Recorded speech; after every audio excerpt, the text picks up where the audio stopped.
जिनकी सोच ऐसी हो वो यूपी को आधुनिक बना पाएंगे, यूपी का भला कर पाएंगे, नौजवानों को समझ पाएंगे।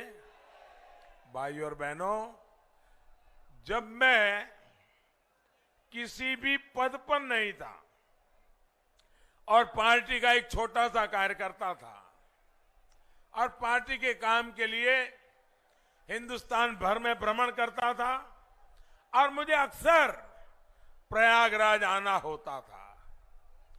एक तो यहां की यूनिवर्सिटी का गौरव और दूसरा यहां के होनहार छात्र छात्राएं।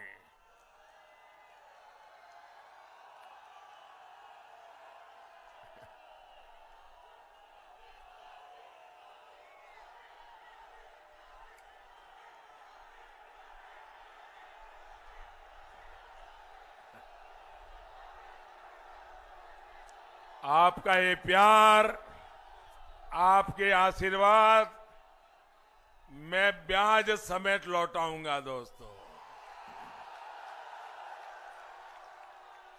और मैं विकास करके लौटाऊंगा।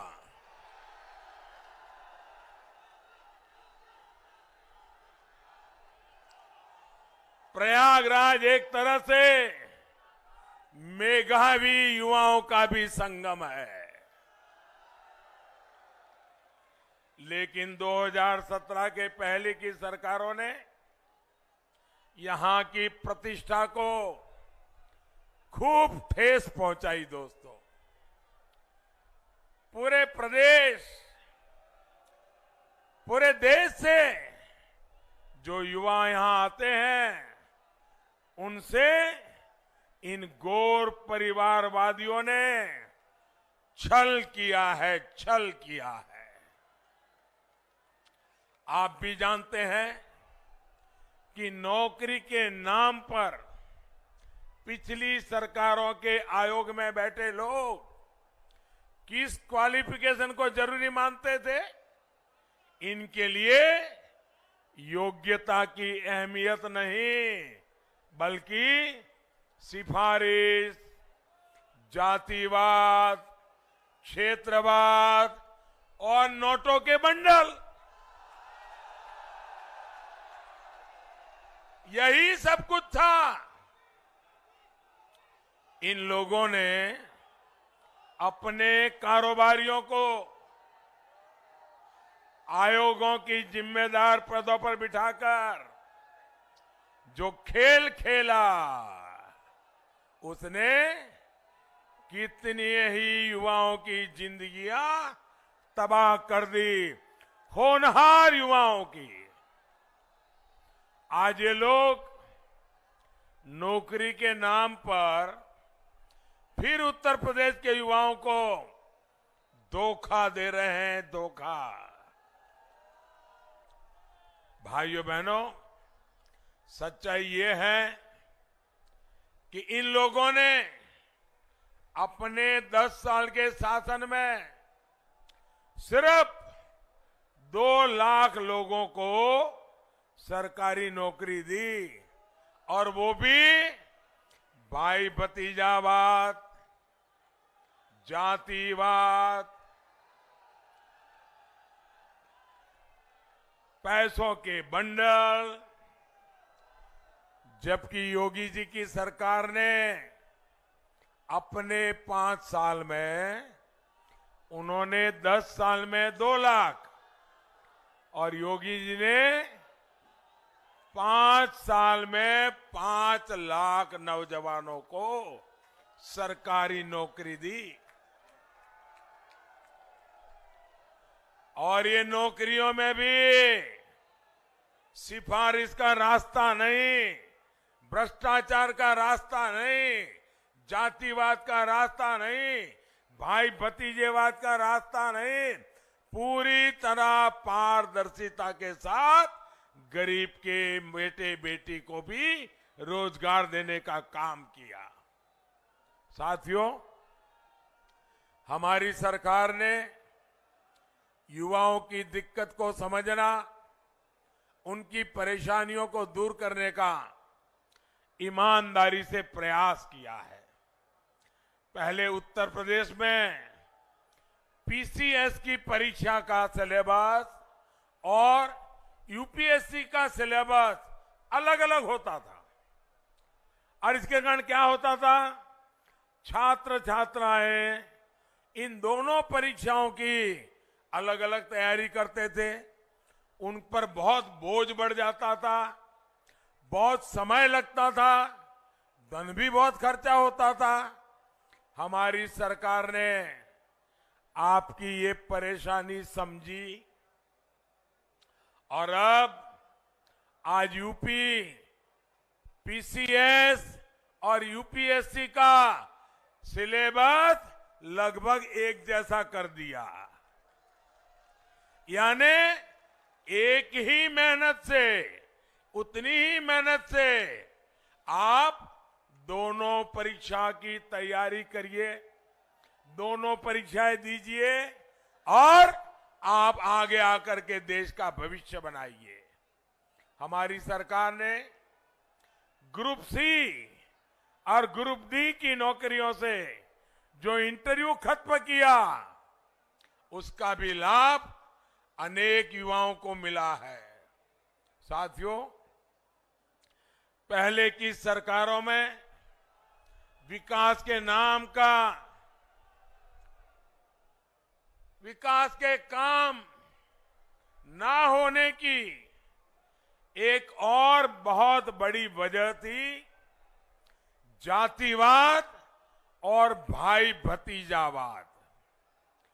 परियोजना बनने से लेकर पास होने तक और उसके काम शुरू होने से पहले ठेकेदारी तक में भाई भतीजावाद, छोटी छोटी ठेकेदारी में, अरे कुंभ जैसे पवित्र काम में भी ये गोरख धंधे इन्होंने किए हुए हैं।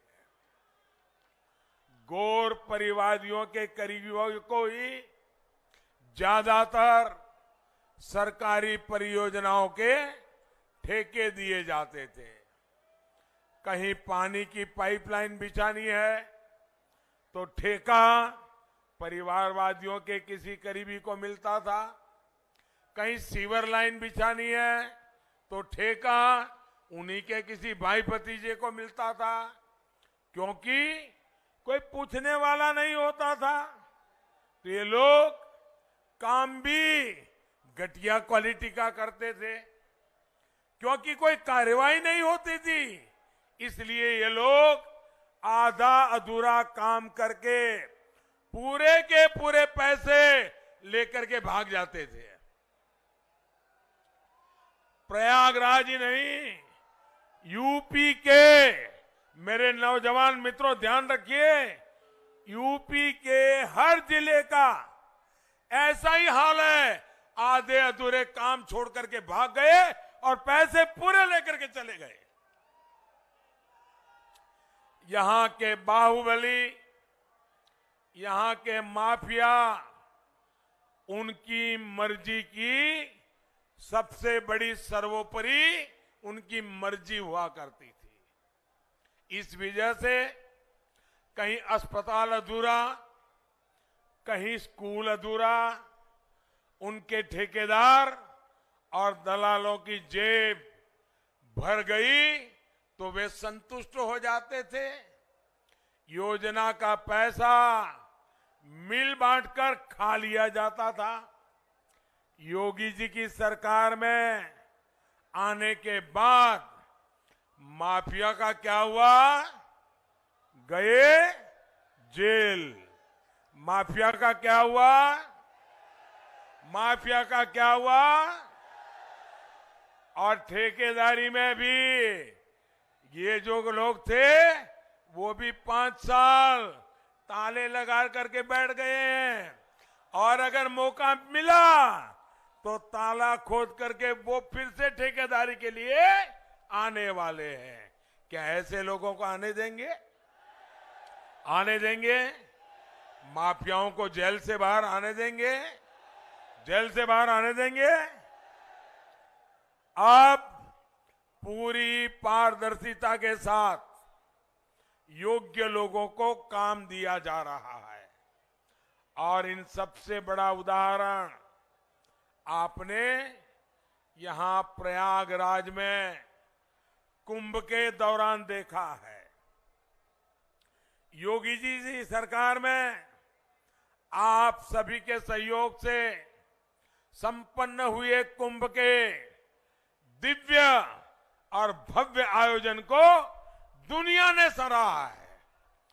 कुंभ के मेले पहले भी होते थे, हर बार होते थे, लेकिन कभी उसकी अच्छाइयों के विषय में दुनिया में चर्चा नहीं होती थी।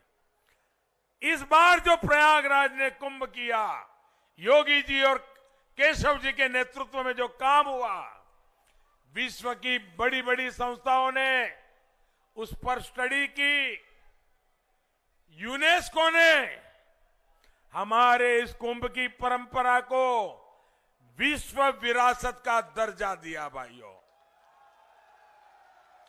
क्या प्रयागराज के हर नागरिक को गौरव होता है कि नहीं होता है? उत्तर प्रदेश के हर नागरिक को गौरव होता है कि नहीं होता है? हर हिंदुस्तानी को गौरव होता है कि नहीं होता है? प्रयागराज में एक कुंभ मेले ने सारी दुनिया की सोच बदल दी। भाइयों, एक काम योगी जी केशव जी की जोड़ी ने करके दिखाया। जिस तरह पहले की सरकारों ने यूपी के नौजवानों को धोखा दिया, वैसे ही प्रयागराज को भी विकास के लिए तरसा कर रखा। जिन्हें प्रयागराज नाम से ही चीड़ हो, प्रयागराज बोलिए तो इनका कान खड़े हो जाते हैं। प्रयागराज बोलना चाहिए नहीं बोलना चाहिए भाई? प्रयागराज बोलने से आपको गर्व होता है कि नहीं होता है? अगर प्रयागराज नहीं बोलोगे तो निषाद राज को भी भूल जाओगे। भाइयों बहनों, जिनको प्रयागराज ये नाम से नफरत हो, वो क्या प्रयागराज का विकास करेंगे? क्या आपकी इच्छाएं पूरी करेंगे? क्या आपकी आवश्यकताएं पूरी करेंगे? क्या भाइयों बहनों,